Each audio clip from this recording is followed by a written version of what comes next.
Sure, there's great excitement in this recording number 7. Oh, there is. And let me tell you why there is. Because the sisters, the spiritual guardians with Mother Abundancia, are welcoming all the new postulants into the novitiate. And of course, the sisters are so ecstatic. They're ecstatic about their habits fitting them all correctly. Because, you know, Sister Festus and Sister Vomiticus have been so busy in the sewing room making all the beautiful habits for the new novices. And of course, the Sister Sacristan, who's not to be outdone here, Sister Susceptibus Maria of the 5 Precious Wounds. She's decked the altar with the most beautiful flowers, and Immaculata Conceptus has polished all the brasses, so there's a great furore in the chapel. It looks like a Christmas Day party for God. Yes. Mother Abundancia gives it her final check, and she said, "Sister, a little bit of dust there now, Sister, wouldn't go amiss if you would just wipe it, please. Everything looks lovely for when His Lordship the Bishop comes. Make sure he's got a comfortable cushion, because you know he suffers dreadfully with his back." "I will do, Mother Abundancia." Well, of course, Sister Poole and Picata decides to peep through the chapel door. Mother Abundancia says, "Yes, Sister, what can I do for you?"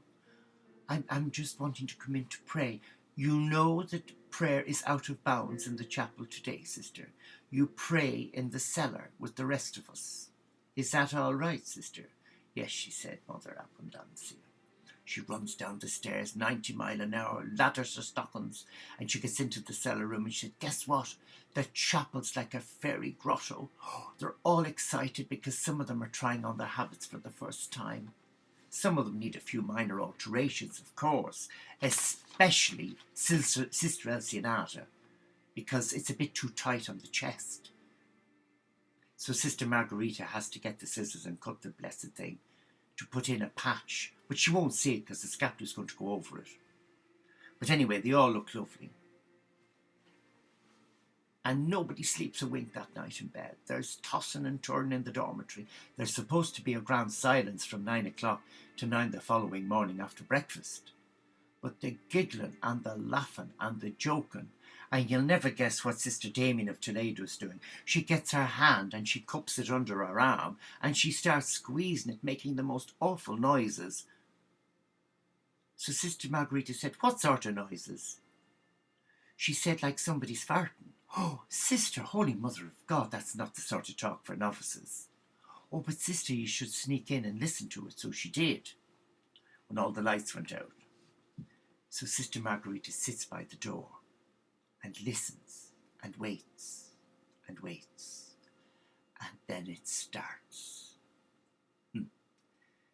The sister responsible cups her hand and puts it under, and a voice goes, "Mother Abundancia." The giggles. "Sister Margarita de Bragita." And there's ructions when she puts the lights on, and she said, "Right then, who's the culprit? Who is telling the world and its mother that I break wind like that? My wind is silent. I'm a nun." Well, they were all sheepish, and they were embarrassed, and they promised Sister Marguerite an apology. She accepted it, put the lights out, and let the poor little craters sleep. The following morning, they were all up bright and early at 5 o'clock. They were in chapel for 6, and His Lordship had arrived in all his regalia. You could smell him coming up the stairs from the front parlour, where Mother Abundancia had done him a light breakfast. Yes, only she could serve him. So up he comes into the chapel, takes his seat, and he's dressed by his assistant priest, Brother Roberticus, and Sister Dorothy and Brother Dorothy. Fancy having 2 called the same name. Well, there you have it. So they dressed him as well. And he's there in his gold slippers and his big heavy outfit, and he looks gorgeous with the big thing on his head, and he's got this mitre thing, like a shepherd has for getting in the sheep by wringing their neck. And then the service starts. And in come all the new postulants, and they're all in a line, and it's gorgeous. It's beautiful. And everything's going great. The music, the ambience. And Sister Marguerite comes bursting through the door to say, Mother Abundancia, you're wanted downstairs at the front door. But sister, we're in the middle of a service. It's a habitation, but you must go now. So she runs down the stairs. And you'll never guess who it is. It's Sister Elcianata's partner. He's gone mental. He just got told that she ran away from home. And blow my nose, they had a lover's quarrel. And he's come back to get her. He doesn't want her to become a nun in the Teo community of St. Francis. Well, not a novice anyway. And he's pleading with Mother Abundancia. She says, right, summon Sister Elcianata this minute.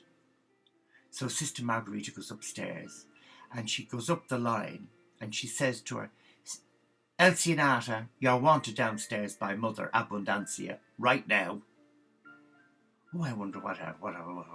So she was stuttering as she usually does. She goes all the way downstairs and she nearly drops dead. And she looks at Richard. She said, and what do you want? I've come to take you home. But you can't take me home.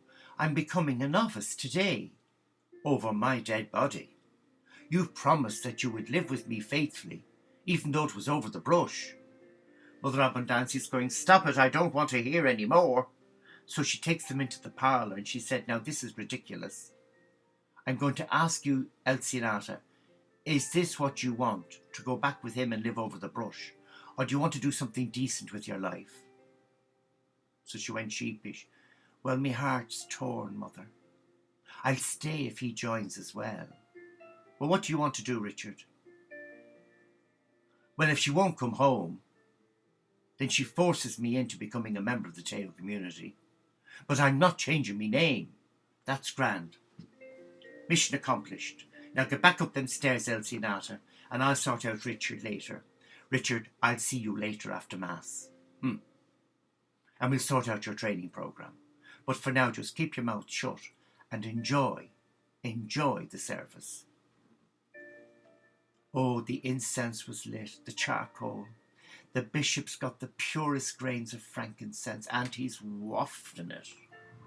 We can hardly see one another in the chapel because it's not a huge cathedral. And we're choking to death. And of course, poor Sister Theotokos again. She's asthmatic. She's choking.